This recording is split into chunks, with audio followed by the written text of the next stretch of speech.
అయోధ్య రాజ్యంలో దశరథ మహారాజు పాలనలో ప్రజలు ఆనందంగా జీవించేవారు. అతని కుమారులు శ్రీరాముడు మరియు లక్ష్మణుడు చిన్న వయసులోనే ధైర్యం, వినయం కలవారు. ఒకరోజు దశరథ మహారాజు తన కుమారులను విద్యాభ్యాసం కోసం స్వాగతం రామ, లక్ష్మణ. మహర్షి వశిష్ఠు గురుకులానికి పంపించాడు. మహర్షి వశిష్ఠుడు వారికి వేదాలు, శాస్త్రాలు, ధర్మం గురించి బోధించాడు. శ్రీరాముడు, లక్ష్మణుడు ఎంతో శ్రద్ధతో ఆ విద్యలను నేర్చుకున్నారు. విద్యతో పాటు ధనుర్విద్య కూడా నేర్పించబడింది. శ్రీరాముడు విల్లుబాణంలో అపారమైన ప్రతిభ చూపించాడు.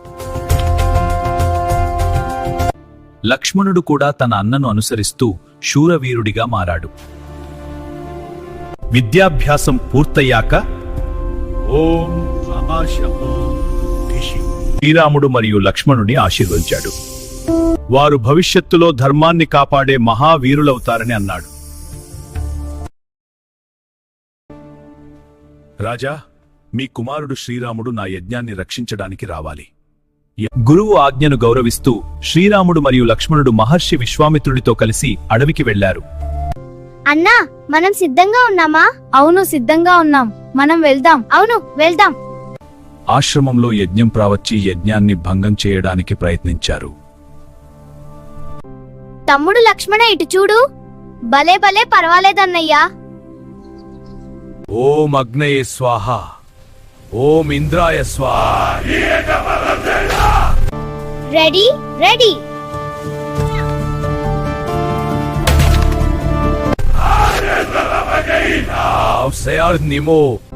తమ్ముడు లక్ష్మణ, ఇటు చూడు.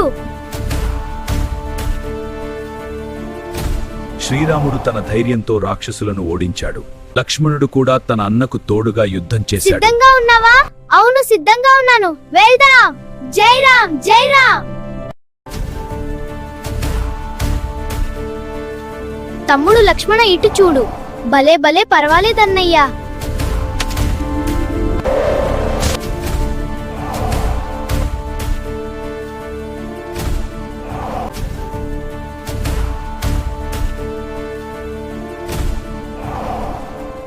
తమ్ముడు లక్ష్మణ, ఇటు చూడు. రాక్షస అరుపులు.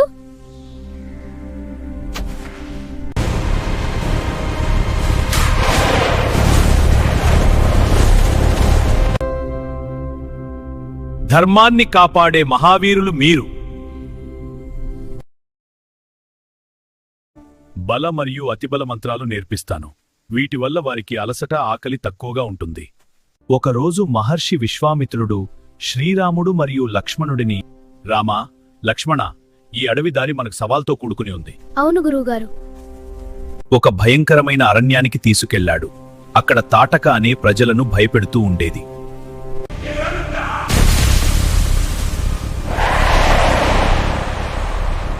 వెంటరండి. ఆ అరణ్యంలో ఒక్కసారిగా పెద్ద గర్జన వినిపించింది. అది తాటక అనే భయంకరమైన రాక్షసి. ఎవరు మీరు? ఎందుకు వచ్చారు?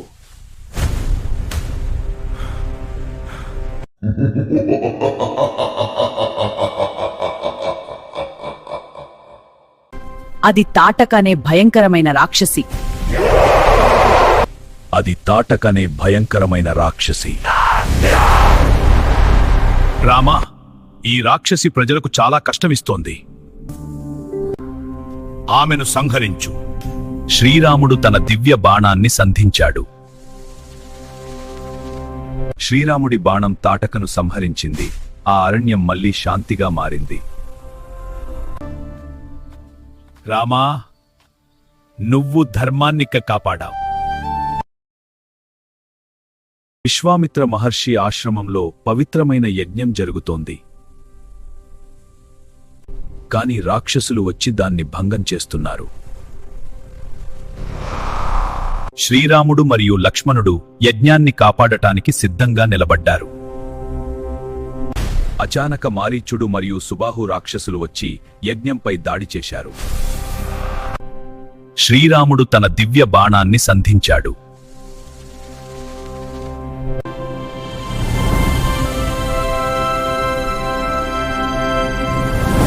రాముడి బాణం తాకి మారీచుడు దూర సముద్రంలో పడిపోయాడు. రాముడు మరో బాణంతో సుబాహును సంహరించాడు. ఈ విధంగా శ్రీరాముడు యజ్ఞాన్ని రక్షించాడు. విశ్వామిత్ర మహర్షి రామలక్ష్మణులను ఆశీర్వదించాడు. గౌతమ మహర్షి ఆశ్రమంలో అహల్య అనే మహాత్మురాలు శాపం వల్ల రాయిగా మారింది. ఒకరోజు విశ్వామిత్ర మహర్షితో కలిసి రాముడు లక్ష్మణుడు ఆ ఆశ్రమానికి వచ్చారు. శ్రీరాముడు ఆ రాయిని తాకగానే అద్భుతం జరిగింది. అది సాధారణ రాయి కాదు, అది అహల్యే.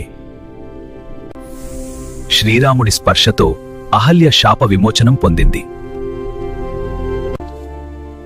అహల్య ఆనందంతో శ్రీరాముడికి నమస్కరించింది.